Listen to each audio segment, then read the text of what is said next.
Hi ಎಲ್ಲರಿಗೂ ನಮಸ್ಕಾರ. ಎಂತ ಗೊತ್ತಾ, ಯೂಟ್ಯೂಬ್ ವೀಡಿಯೋ ಹಾಕಿದೆ ತುಂಬ ದಿನ ಆಯಿತಾ. ಇದೊಂದು ವೀಡಿಯೋ ಹಾಕುವಂತ. ಇದು ಹಲಸಿನ ಹಣ್ಣಿನ ಮುಳುಕ ಇವತ್ತು ಮಾಡ್ತಿದ್ದೆ. ಕುಂದಾಪುರ ಬದಿಯಂಗಂತೂ ಇದು ಫುಲ್ ಫೇಮಸ್. ಹ್ಯಾಂಗೆ ಮಾಡೋದಂತ ಈ ವಿಡಿಯೋದಂಗೆ ಹೇಳ್ತೇಕ. ಬನ್ನಿ ಇದನ್ನು ಸ್ಟಾರ್ಟ್ ಮಾಡುವ. ಫಸ್ಟ್ ಹಲಸಿನ ಹಣ್ಣು ಇದಕ್ಕೆ ಬೇಕೇ ಅಂತಕಂದರೆ ಹೆಸರಂಗೆ ಆಯ್ತು ಹಲಸಿನ ಹಣ್ಣು ಮುಳುಕ ಅಂತ. ಸ್ವಲ್ಪ ಬೆಣ್ತಕ್ಕಿ ಅಕ್ಕಿ ಬೇಕು, ಬಿಳಿ ಅಕ್ಕಿ. ಆಮೇಲೆ ತೆಂಗಿನಕಾಯಿ ತುರಿ, ಏಲಕ್ಕಿ ಹಾಕಿದ್ರೆ ಒಳ್ಳೆಯದು. ಆಮೇಲೆ ಬೆಲ್ಲ ಬೇಕು. ಇದೆಲ್ಲ ಸ್ವಲ್ಪ ಒಂಚೂರು ಉಪ್ಪು, ಬೆಲ್ಲ ಮಾತ್ರ ಒಂಚೂರು ಜಾಸ್ತಿ ಹಾಕಿ ಇದೆಲ್ಲ ಗ್ರೈಂಡ್ ಮಾಡ್ಕೊಂಡ್ಕೆ. ತೆಂಗಿನಕಾಯಿ ಲಾಸ್ಟಿಗೆ ಹಾಕಿ, ತುಂಬ ಗ್ರೈಂಡ್ ಹಾಕೋದು ಬೇಡ, ಎಂತಕ್ಕಂದರೆ ಕ್ರಿಸ್ಪಿ ಆಗಿ ಬರ್ತದೆ. ಅದಕ್ಕೆ ಇದನ್ನೆಲ್ಲ ಮಾಡಿ ಎಣ್ಣೆ ಬಾಣಲಿಗೆ ನಾನು ಬಿಟ್ಟೆ ಕಣಿ, ಅದೇ ಥರ ಬಿಡಿನಿ. ಒಂದು ಸರಿ ಲೋ ಫ್ಲೇಮಲ್ಲಿ ಇಡಿ, ತುಂಬ ಹೈ ಫ್ಲೇಮಲ್ಲೆಲ್ಲ ಇಡೋಕೆ ಹೋಗಬೇಡಿ, ಕೈ ಇಟ್ಟು ಹೊತ್ತು. ಇದೆಷ್ಟು ಕ್ರಿಸ್ಪಿಯಾಗಿ ಬಂದಿತ್ತು ಗೊತ್ತಾ. ಮೊನ್ನೆ ಎಲ್ಲ ಎಷ್ಟು ಜನ ಲೈಕ್ ಆಯಿತು, ಒಳ್ಳೆ ಲೈಕ್ ಮಾಡಿ ತಿಂದರೆ. ಎಲ್ಲರೂ ಹೇಳೋದು ಒಂದೇ, ಲೈಕ್ ಆಯ್ತು ಅಂದೇಳಿ.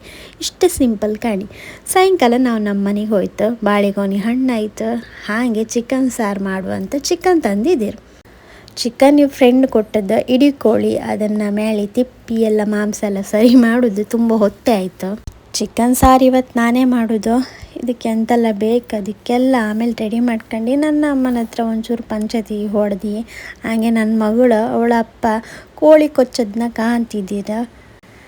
ಇದಕ್ಕೇನೆಲ್ಲ ಬೇಕು ಅದನ್ನೆಲ್ಲ ಮೆಣಸೋದು ಇದೆಲ್ಲ ಹೊರ್ಕೊಂಡು ಅಂತೂ ಇಂತೂ ಒಂದು ಪೌಡ್ರ್ ಮಾಡಿ ಇಟ್ಟೆ. ಮನೆಯಲ್ಲೇ ಮಾಡ್ರೆ ಒಳ್ಳೇದು ಕಾಣಿ.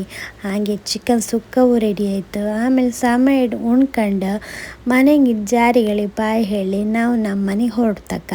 ಇದೇ ಥರ ಸಪೋರ್ಟ್ ಮಾಡಿ, ಲೈಕ್ ಮಾಡಿ.